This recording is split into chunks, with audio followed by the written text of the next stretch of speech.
Si on vous proposait ce matin de pouvoir voir la gloire de Dieu, de goûter à la puissance de Christ, de pouvoir goûter à une intense proximité avec Jésus, en fait, de voir Christ se glorifier au travers de vous, est-ce que c'est une offre qui vous paraît alléchante? Qui aimerait avoir ça ce matin? C'est tout! Il y en a qui dorment. Avoir goûté des choses extraordinaires de la part de Dieu. Wow! On veut tout ça. On veut tous goûter sa proximité, on veut tous goûter sa puissance. Maintenant, j'ajoute quelque chose. Si l'offre implique de la souffrance, un peu, mais ça peut être beaucoup. Levez pas vos mains. Est-ce que ça nous tente autant? Ce matin, on va parler d'un sujet qui est contre la philosophie de notre époque. C'est contre même de comment on est fait, de notre instinct, puis ça va aussi à l'encontre de la culture chrétienne de notre temps. On va parler de glorifier Dieu au travers le contentement. Je vais être plus spécifique. Glorifier Dieu au travers du contentement dans la souffrance. J'aimerais ça qu'on se pose la question ce matin. Nous, en tant que chrétiens, moi, en tant que chrétien, comment je vois l'inconfort? Comment j'aborde l'inconfort, la souffrance? Comment ça fonctionne? Est-ce que je me bats contre la souffrance en essayant de l'enlever ou l'inconfort? Est-ce que j'essaie de la pousser, de faire en sorte que ça parte au plus vite? Ou bien non, je me satisfais. En fait, est-ce que je chéris la souffrance à un tel point que je vais être complètement réjoui parce que je sais que Dieu est en train de se glorifier? Le contentement dans la souffrance. Je lis le texte ici dans 2 Corinthiens, chapitre 12, au verset 7.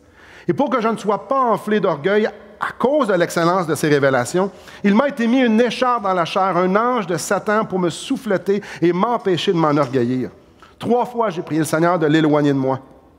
Et il m'a dit, « Ma grâce te suffit. Car ma puissance s'accomplit dans la faiblesse. Je me glorifierai donc bien plus volontiers de mes faiblesses, afin que la puissance de Christ repose sur moi. C'est pourquoi je me plais dans les faiblesses, dans les outrages, dans les calamités, dans les persécutions, dans les détresses pour Christ. Car quand je suis faible, c'est alors que je suis fort. » Je dois d'abord vous dire, c'est un texte où est-ce que j'enlève un peu mes souliers avant d'aborder ça. Je ne suis pas un expert dans ce qu'on va toucher ce matin. Le contentement dans la souffrance, je ne suis pas réellement... je ne me vois pas à la hauteur pour dire, bon, là, je vais leur montrer comment ça marche la patente. Non, pas du tout. Plutôt, j'aimerais vraiment qu'on puisse regarder et retirer des vérités pour qu'on puisse ensemble s'encourager, s'exciter à suivre le modèle un peu qu'on a ici de Paul. Commençons par le commencement. D'où vient la souffrance au verset 7? « Et pour que je ne sois pas enflé d'orgueil à cause de l'excellence de ces révélations, il m'a été mis une écharpe dans la chair, un ange de Satan, pour me souffleter et m'empêcher de m'enorgueillir. » On voit clairement ici que le plan de mettre une écharpe dans la chair de Paul, c'est l'idée de Dieu. Peut-être que vous ne l'aviez jamais vu de même. C'est pas Satan qui a pris l'initiative. Non. En fait, ça nous dit ici que son écharpe dans la chair, c'est pour ne pas qu'il s'enorgueillisse d'une révélation qu'il vient d'avoir. Est-ce que Satan, son but, c'est que Paul reste humble? Non. Donc, on peut tout de suite enlever ça. Satan n'est pas l'initiateur de cette action ici. C'est Dieu qui l'est. Là, c'est spécial. Là, on vient de se poser pas mal en haut. On rouvre quasiment une canne de verre ici. Là. En fait, on voit partout dans la Bible que c'est Dieu qui est au contrôle. Il est au contrôle sur tout. Tout. Il est toujours en contrôle. Dieu ne peut pas être en réaction à quelque chose qu'on aurait fait. Non, Dieu, c'est tout. Dieu est partout, tout le temps, depuis toujours et pour toujours. Réfléchirez là-dessus, là. Vous réfléchissez.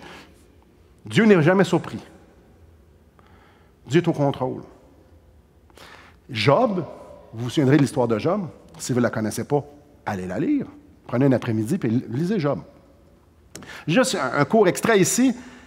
On voit Satan aller parler à Job, pas à Job, à Dieu, pour pouvoir faire mal à Job. Qui a le dernier mot? C'est Dieu. C'est Dieu qui établit les limites. Tout le temps, tout le temps, tout le temps, tout le temps, c'est Dieu qui établit les limites. Ici, on voit qu'un ange de Satan est utilisé pour apporter la souffrance. Ailleurs, on peut voir que les effets de la chute peuvent être aussi utilisés. On peut voir la mort, on peut voir les cataclysmes, on peut voir certaines maladies qui apportent également de la souffrance qui est utilisée comme ça. Nos cœurs durs peuvent être également utilisés pour apporter une certaine souffrance. Si Dieu enlève sa main, on est capable du pire. Bref, Dieu permet la souffrance et elle peut venir de plein de façons, de plein de moyens, de n'importe où. C'est remarquable, n'est-ce pas? Dieu permet la souffrance. Et si on regarde dans l'histoire de l'humanité, il y en a qui ont souffert beaucoup. Ici, on parle d'une écharpe dans la chair qui empêcherait Paul de devenir orgueilleux. C'est quoi cette écharpe-là? Si vous êtes comme moi, vous êtes curieux. On veut savoir c'est quoi. Probablement, si je dis qu'il y avait des problèmes avec ses yeux, levé par la main, tous ceux qui ont entendu ça, quand même, c'est assez répandu. Ouais, on n'est pas vraiment sûr. C'est pas clair. On ne sait pas vraiment. Certains ont même dit que ça pouvait avoir son écharpe dans la chair, c'était les persécutions. D'autres ils ont même dit que c'était l'épilepsie. Je n'ai pas trouvé ça, mais j'ai lu qu'il y avait des gens qui avançaient avec une argumentation que c'était l'épilepsie. Il y en a d'autres qui disaient qu'il y avait la difficulté avec la parole. Et ça, on peut le voir dans 1 Corinthiens, dans 2 Corinthiens, ouais, ça peut être ça aussi. Certains ont même dit que cette écharpe-là, c'était des tentations sensuelles. Il y en a qui ont dit que c'était des maladies récurrentes, genre la malaria. La vérité, c'est qu'on n'en a aucune espèce d'idée de ce que c'était. Il n'y a rien, il n'y a pas un verset qui nous dit « Voici c'était quoi l'écharpe ». On ne le sait pas. On ne sait pas c'est quoi qu'apportait Paul dans cette grande faiblesse-là, ou cette faiblesse-là, ou cette... On ne sait pas. Mais une chose qu'on sait, c'est que cet homme-là, il a souffert. Il n'y a pas juste eu une écharpe dans la chair. Il y a eu sa vie, ça comprend beaucoup de souffrance. Venez avec moi au chapitre 11, au verset 24. De 2 Corinthiens, chapitre 11, verset 24. Là, c'est lui qui donne un peu le témoignage d'une partie de ses souffrances. 5 fois, j'ai reçu des Juifs, 40 coups moins 1. On peut lire ça tout bonnement comme ça, puis dire, OK, prochaine chose. Puis il y a une liste, là. Je vais juste m'arrêter sur celui-là quelques instants. Pourquoi qu'il donnait 40 coups moins 1? Parce qu'à 40, il considérait que tu mourrais. À 40 coups, là, tu dis, ben là, on va le tuer à 40 coups. Fait qu'on va y en donner juste 39. C'était largement connu. À 40 coups, tu veux achever le gars. À 39, tu veux le laisser vivre. Je nous pose la question, t'as de l'air de quoi après 39 coups? Si à 40, il considère que tu meurs. Moi, à 39, j'ai l'impression que les gens étaient pas mal maganés. 5 fois. Jésus, lui, l'a eu une fois. Lui, 5. Intéressant. 3 fois, j'ai été battu de verge. Ça ne nous dit pas combien de coups. J'ai l'impression que ceux qui donnaient des coups, quand 3 fois j'ai été battu de verge, battu implique plus qu'un coup, ça fait mal. 1 fois, j'ai été lapidé. Pourquoi on se fait lapider? Le but de la lapidation, c'était quoi? C'était la mort. Donc, ils n'ont pas arrêté de lancer des roches parce qu'ils étaient assez maganés. Le but, c'était de le tuer. C'est quelque chose, n'est-ce pas?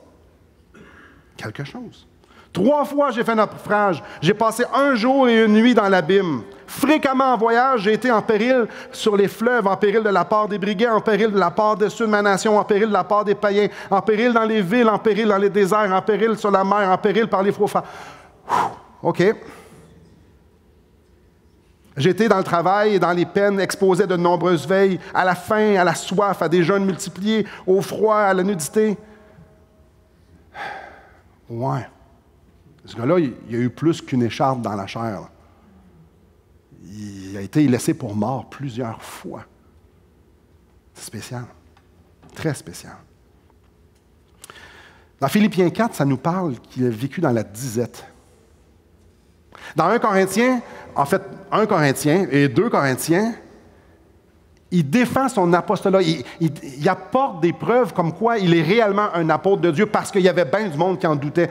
Je ne sais pas si vous êtes comme moi, mais quand quelqu'un doute de nous autres, quand quelqu'un nous pitche des roches, puis nous injure, puis nous dit que ça n'a pas d'allure, puis qu'on est des pas bons, puis qu'on n'est pas des vrais, ça ne fait pas nécessairement mal à la peau, mais ça fait mal en dedans. Quand ceux qui se disent tes frères te disent toi, tu n'es pas un vrai,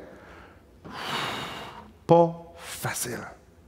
Un peu partout dans les Épîtres, on le voit répondre à des gens, parce qu'il y a des gens, il y a des chrétiens ou des soi-disant chrétiens, ou même des faux docteurs qui l'accusent de choses qui sont complètement pas vraies.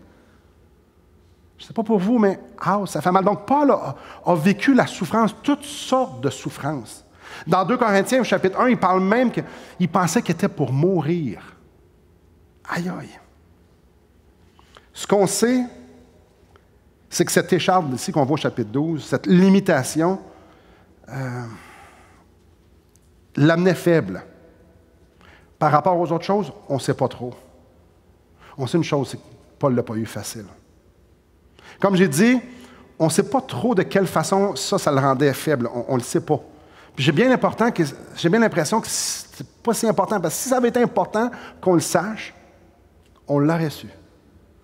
Mais non, on ne le sait pas. Ici, on voit Paul qui est comme handicapé pour l'œuvre de Dieu. Ce qu'on sait, c'est que cette écharde-là était un obstacle pour lui à être efficace dans son ministère. Et ça, ici, là, c'est ultra important de comprendre le contexte. C'est pourquoi il a réagi comme au verset 8. 3 fois, j'ai prié le Seigneur de l'éloigner de moi. Oui, il a prié le Seigneur pour que cette écharde-là s'en aille. Mais comme j'ai mentionné déjà plusieurs fois à date, et spécifiquement, le contexte dans lequel se trouve ici notre verset, c'est dans le chapitre 10 à 13, d'une façon vraiment précise. Il défend son ministère. Ce que lui a en tête, c'est de servir Dieu efficacement. La vie entière de Paul, lorsqu'on le connaît, c'était d'y aller à fond et de servir Dieu de tout son être.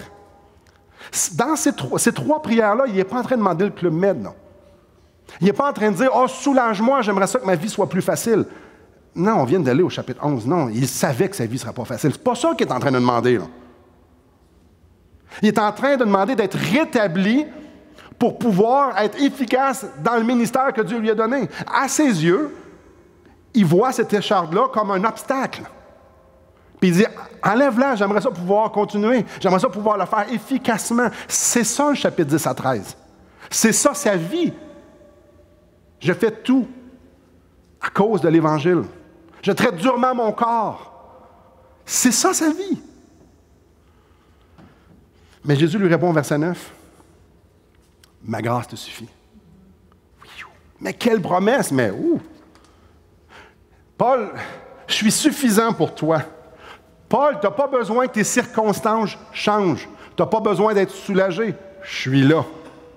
Tout ce que tu as besoin pour ton ministère, tout ce que tu as besoin pour ta vie, je vais le produire en toi. Que ce soit au niveau émotionnel, que ce soit au niveau physique, que ce soit au niveau spirituel, j'ai suffisamment de grâce pour que tu puisses être correct. Je m'occupe de toi. Paul, tu veux me servir, je te mets une écharde, je m'occupe de toi. Ma grâce te suffit. Et il continue ici. Car ma puissance s'accomplit dans la faiblesse. Quelle vérité! Car ma puissance s'accomplit dans la faiblesse, dans la souffrance, dans les limitations. Dieu utilise le faible, la souffrance de toutes sortes, pour magnifier sa grandeur. Dieu permet que nous soyons faibles pour qu'il puisse révéler en nous sa puissance, pour que son nom puisse être élevé. Ça, je vais le répéter de plusieurs manières ce matin. Dieu investit la souffrance de ses enfants. Fascinant à réfléchir là-dessus. Il a investi notre souffrance pour faire avancer son royaume, pour se glorifier. Ma puissance s'accomplit dans la faiblesse. On voit ça partout dans la Bible, ce principe-là. Que Dieu utilise la souffrance pour faire avancer son royaume. Je vais juste sortir du texte ici et j'aimerais qu'on puisse bien appuyer cette vérité-là, bien établir cette vérité-là. Je vais vous lire quelques textes. La première épître de Pierre parle énormément de souffrance. C'est un des thèmes majeurs, la souffrance. Laissez-moi ici vous lire un verset. 1 Pierre 1,6. C'est là ce qui fait votre joie, quoique maintenant, puisqu'il le faut, vous soyez attristés pour un peu de temps par diverses épreuves. Verset 7, écoutez bien. Afin que l'épreuve de votre foi, plus précieuse que l'or périssable, ait pour résultat la louange, la gloire et l'honneur lorsque Jésus-Christ paraîtra. Donc, il fallait qu'il soit éprouvé. Il devait souffrir. Et cette souffrance-là produirait ultimement de l'adoration. Dans Jacques aussi parle de l'épreuve. Chapitre 1, versets 2 et 3. « Mes frères, regardez comme un sujet de joie complète les diverses épreuves auxquelles vous pouvez être exposés, sachant que l'épreuve de votre foi produit la patience. » Donc, Dieu utilise l'épreuve pour produire la patience dans ses enfants. Dieu permet que ses enfants souffrent. C'est partout dans la Bible. Timothée avait un problème d'estomac. Spécial. Paul lui a dit, prends un peu de vin, ça va se passer. Paul, juste comme ça. Paul, as-tu déjà guéri du monde? Paul n'a pas guéri Timothée. Il a juste dit, prends un peu de vin. Épaphrodite. Épaphrodite, fort probablement le pasteur de Philippe, va amener des dons à Paul, tombe malade. Puis ça nous dit dans le chapitre 2, verset 27, qu'il est presque mort. Mais il est à côté de Paul. Est-ce que Paul l'a guéri? Pas en tout. Paul ne l'a pas guéri.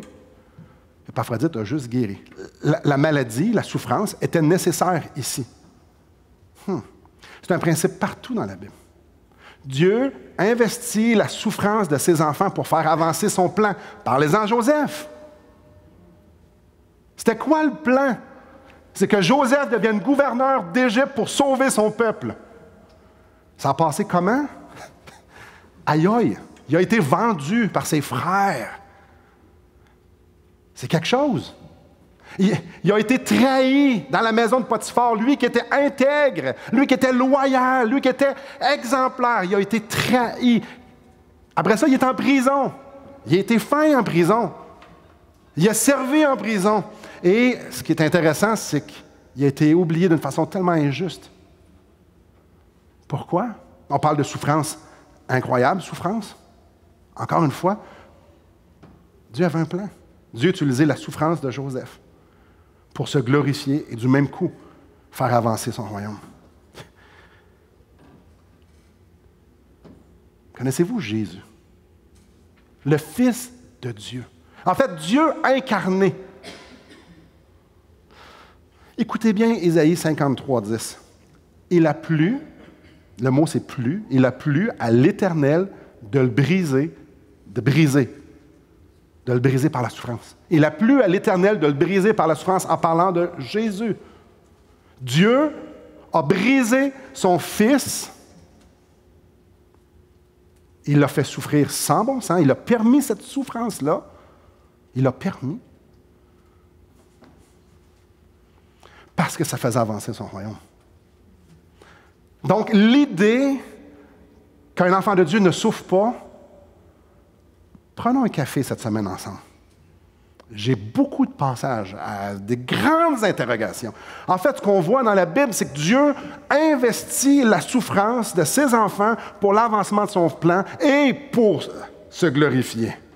C'est glorieux. En fait, on peut voir la souffrance d'une façon tout à fait différente. Dieu se manifeste dans notre faiblesse. Il nous donne le privilège, la grâce de pouvoir porter sa puissance pour que ça puisse être vu par les nations, par notre voisin. C'est un privilège incroyable. Dieu m'utilise, moi, son enfant, pour glorifier son nom. Jésus, je le répète, humilié, brisé, mourant. Mais du même coup, il est en train de montrer au monde entier, à moi, qui il était et à quel point Dieu m'aimait. Voyez-vous, là, c'est un drôle de paradoxe. Il était brisé par la souffrance, mais du même coup, il révélait une puissance tellement extraordinaire. C'est ça ici qu'il dit. Car ma puissance s'accomplit dans la faiblesse. Quand tu vois, contemple le plan de Dieu. Quand tu comprends où est-ce que Dieu s'en va et pourquoi il fait les choses, Quand tu réalises ce que Dieu veut faire par toi, quand tu réalises que peu importe ce que tu vas faire, il va être là avec toi. Quand tu réalises que tes limitations, que tes faiblesses, tes souffrances sont un véhicule que Dieu va utiliser pour démontrer sa gloire. Comment tu réponds? Paul répond comment? Paul répond comment? Je me glorifierai donc bien plus volontiers de mes faiblesses. Je dois vous avouer que là, on tombe où est-ce que j'enlève mes souliers. Je me glorifierai donc bien plus volontiers de mes faiblesses. Qu'est-ce qu'il veut dire? Afin que la puissance de Christ repose sur moi. Je vais me glorifier de mes faiblesses pour que la puissance de Christ repose sur moi. Il est en train de dire ici, je veux être faible. Je veux être faible. Si Dieu veut se magnifier au travers cette écharpe, cette limitation, cette souffrance, Paul est en train de dire, oui, je suis content. Je veux me glorifier de ça. Je suis comme, wouhou! C'est quelque chose d'extraordinaire pour lui. C'est quelque chose d'extraordinaire. Je veux être faible. Parce que quand je suis faible, la puissance de Dieu repose sur moi. Oui, je veux être faible. Sans hésitation. Écoutez bien ça, si vous vous souvenez, rien d'autre du message, écoutez la prochaine minute. Paul aimait mieux avoir la puissance de Dieu qui reposait sur lui que d'avoir un soulagement. Il aimait mieux voir Christ se glorifier que d'avoir des meilleures circonstances. C'est pas fini. Regardez le verset 10. On avance juste un peu plus encore. C'est pourquoi je me plais dans les faiblesses, dans les outrages, dans les calamités, dans les persécutions, dans les détresses pour Christ. Et je dois vous avouer que ce message-là a cuit, a reposé, a macéré par rapport à l'étude du mot « plaire » ici. Parce que quand tu lis ça, tu te dis « plaire », ça doit vouloir dire autre chose en grec que « plaire », certain. On va aller voir un petit peu. On va aller étudier ça un petit peu. Le verbe « plaire » ici veut dire être content, être satisfait, se réjouir.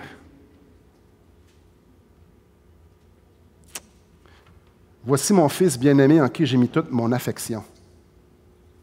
Le mot « affection » ici, c'est la même racine que ce mot-là. OK, ouais. Plein de fois utilisé, tout dans ce sens-là. OK, plaire, ça veut dire des émotions vives que ça va bien. Donc, ça ici, là, le mot plaire, c'est très positif. Quand il parle de faiblesse dans les outrages, il fait référence à ce qu'il vient de leur dire au chapitre 11. Dans les calamités, dans les persécutions, 5 fois 39 coups moins 1. Hey, je ne veux même pas me faire flageoler une fois, moi. Non, 0. Non, lui, il dit, je me plais, je me réjouis. Je suis content.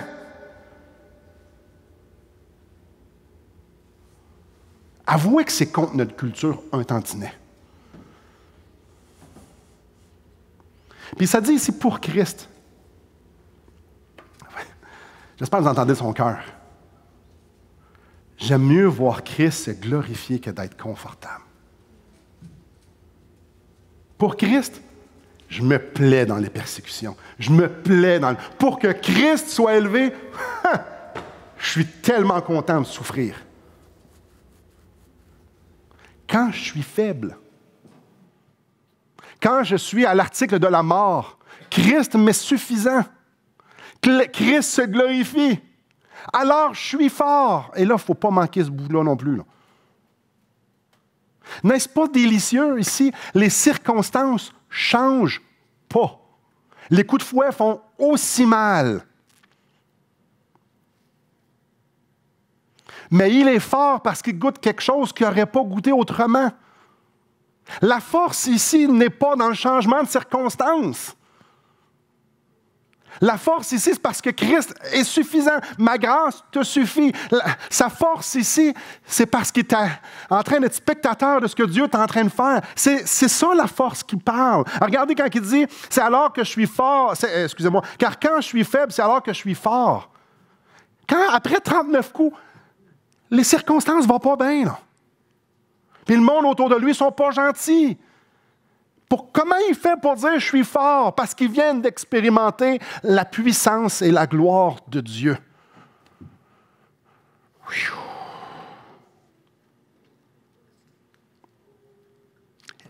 Il dit « moi, je ne voudrais pas avoir ça autrement. » C'est qu'il n'y a rien de plus grand que ça. Je suis content. Ce matin, j'ai juste une petite réflexion à faire sur ce passage-là. Et j'aurais pu en parler, je pourrais faire une série là-dessus. Mais je veux juste faire une petite réflexion. Quand je me promène dans les librairies chrétiennes, et je tiens à dire, pas celle à Plaza Laval, je ne veux pas faire de publicité, là, mais celle de Plaza Laval, la plupart des livres qui sont là sont très bons. Je parle plus du côté anglophone, aux États-Unis puis au Canada. Quand je rentre dans une librairie chrétienne, je trouve pas beaucoup de livres qui parlent de ce texte-là. Je ne parle pas beaucoup de livres qui parlent du contentement dans les souffrances. Non, Dieu va plutôt te guérir. Quand je regarde les mouvements chrétiens qui sont en pleine croissance, cette semaine, j'ai eu pas le privilège. J'ai étudié un mouvement qui est en train de grandir. J'ai passé beaucoup d'heures sur Internet à essayer de comprendre. Aïe aïe! C'est tout le contraire de ce que je suis en train de vous dire, puis ils se disent chrétiens. Et quand je regarde bien souvent, quand j'entends bien souvent des requêtes de prière, c'est plate, mais je ne vois pas ce genre de contentement-là dans les souffrances. Puis quand je regarde dans mon propre cœur, je ne vois pas cet abandon-là. Je me glorifierai donc bien plus volontiers de mes faiblesses. Ah, ça, c'est pas se cacher en arrière et dire « Oh non, Seigneur, change tout. » Non, c'est dire « Ah oui, amène-en. Amène-en. » Aïe, aïe.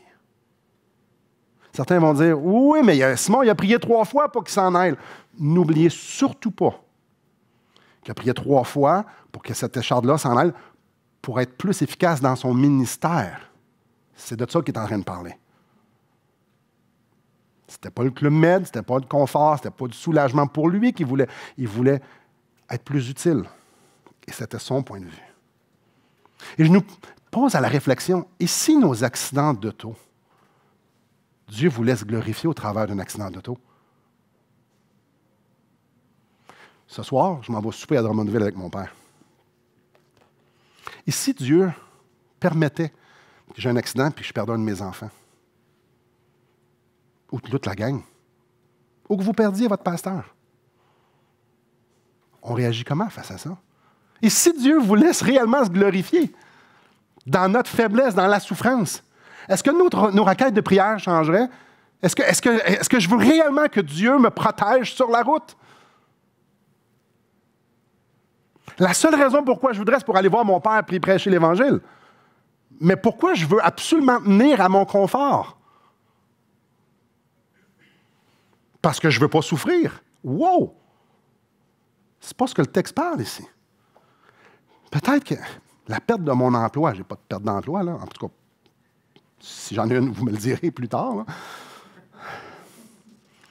Qui m'apporte un problème financier, peut-être que ma réaction devrait plutôt de m'asseoir à la place de prendre des marges de crédit, puis le kit, aller voir les crédits, peut-être de m'asseoir et de dire « Seigneur, tu es en train de te glorifier ici, là. Tu es en train de me montrer, tu es en train de vouloir montrer au monde entier. Peut-être que ça changerait nos requêtes de prière. Peut-être les injustices au travail ou avec le voisin, peut-être que Dieu voudrait se glorifier au travers de ça. Hey, imaginez-vous, peut-être que Dieu pourrait même se glorifier au travers de la pluie. Pourquoi je dis ça? Pourquoi on a une activité d'église, il faut absolument qu'il fasse tout le temps beau? Parce que c'est pas confortable quand il pleut. C'est pas de ça qu'on parle ici. D'un coup, qu'il faut rentrer en dedans parce qu'il va se passer quelque chose en dedans. Voyez-vous comment... C'est quel royaume qu'on a en tête ici? Ma souffrance physique.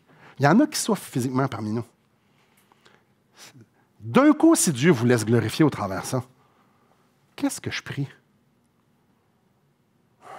J'aimerais juste vous dire, à la lumière de ce que je vois dans la parole de Dieu au grand complet, Dieu se glorifie au travers de la souffrance, des limitations, puis de la faiblesse. C'est ça son plan. Peu importe ce qui nous arrive, que de notre point de vue, c'est négatif. Lui, de son point de vue, c'est une occasion pour se glorifier et faire avancer son plan. Peu importe c'est quoi. Donc, mes requêtes de prière devraient peut-être changer. Peut-être que ça devrait être moins centré sur moi et beaucoup plus sur sa gloire. Parce que si quand je veux tout contrôler pour ne pas avoir aucun problème, pour aucune souffrance, c'est-tu parce que je ne veux pas goûter sa grâce, qui est toute suffisante, qu'elle nous parle ici au verset 9? Mais si sa grâce est réellement suffisante, et s'il va réellement se glorifier, bien, je peux dire comme Paul, je me plais dans les faiblesses. Amène-les, Seigneur, glorifie-toi.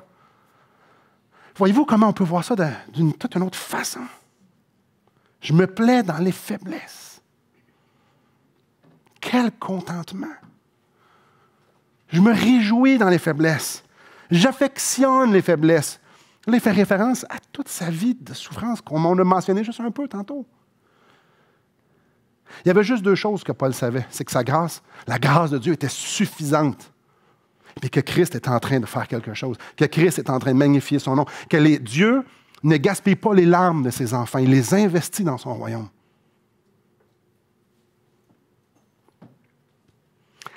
La puissance de Dieu n'est pas juste dans les guérisons. Ici, il n'y en a pas. La puissance de Dieu n'est pas juste dans la protection. Ici, il n'y en a pas. La puissance de Dieu n'est pas juste dans les dons monétaires ou comment Dieu pourvoit d'une façon monétaire.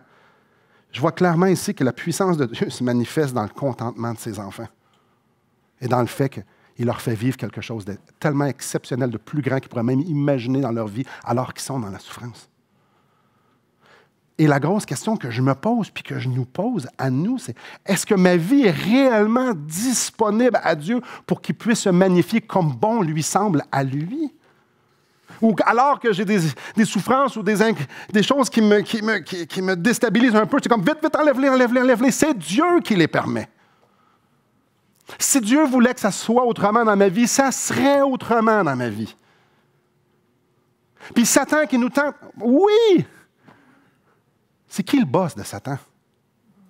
C'est qui met les limites à Satan? Fait que, ultimement, c'est avec Dieu qu'on est en train de dealer.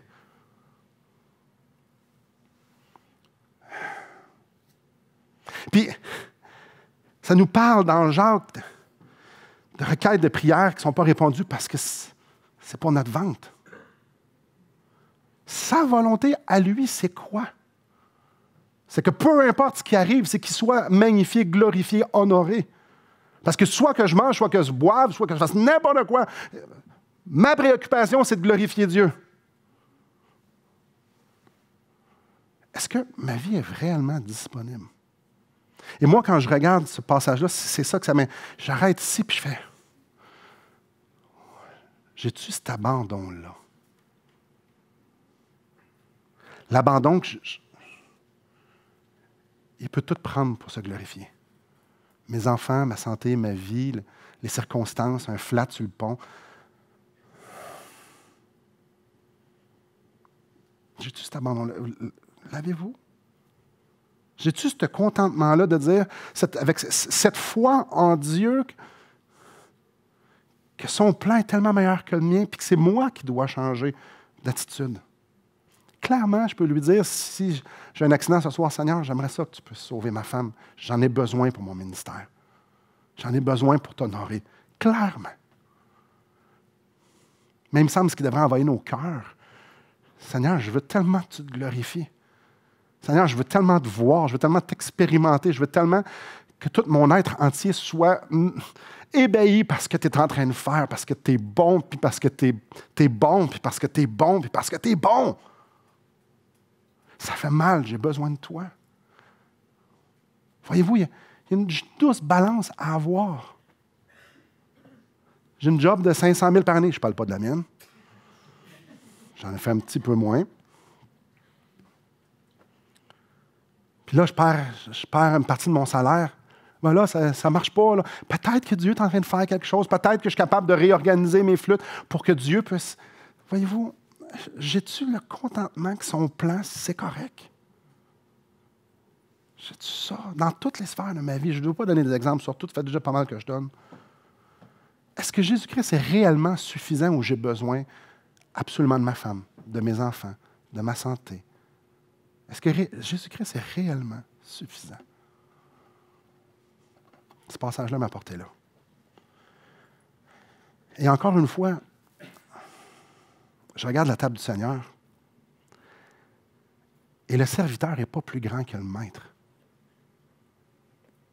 Puis je regarde ce que mon maître a fait. La souffrance qu'il a endurée pour que moi, je puisse être ici ce matin devant lui. La souffrance que lui, il a endurée pour que je puisse être en communion avec lui. La souffrance que lui a endurée pour que je puisse être absorbé par qui il est.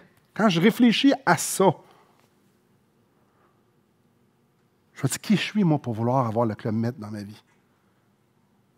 À tenir tant que ça, à avoir le contrôle sur tous les événements pour que je sois le moins souffrant possible. En fait, lui, il a dépensé sa vie, il est mort, il est ressuscité pour que moi, aujourd'hui, je puisse m'offrir en sacrifice pour que le monde puisse voir qui est. Et quand ça nous parle de « faites ceci en mémoire de moi » dans Corinthiens, chapitre 11, en mémoire de moi qui a souffert, puis en mémoire de moi qui a vaincu la mort, en mémoire de moi qui a fait ce qui avait à être fait pour que le royaume de Dieu avance jusqu'à moi. En mémoire que maintenant j'ai l'occasion de pouvoir honorer Dieu par cette vie rachetée. Oh, frères et sœurs, alors qu'on va passer le repas du Seigneur, alors qu'on va réfléchir à cette mort extraordinaire, à cette résurrection extraordinaire, à ce que nous avons en Jésus-Christ, j'aimerais qu'on puisse avoir ces thèmes-là dans la tête. Notre abandon puis notre contentement. À la lumière de l'Évangile, à la lumière de l'œuvre de rédemption, à la lumière de ses souffrances à lui. Et ce que ça nous a procuré. Et j'aimerais qu'on puisse faire une introspection, dire, moi, je suis prêt à ça. Seigneur, tu sais, là, la chanson, oui, prends tout, Seigneur. Je suis là. Sinon, c'est le temps de dire, wow, j'ai du chemin à faire. Seigneur, viens faire de quoi dans mon cœur? Ça presse, je n'ai pas envie de tout donner. Si oui, formidable. Abandonnons nos vies.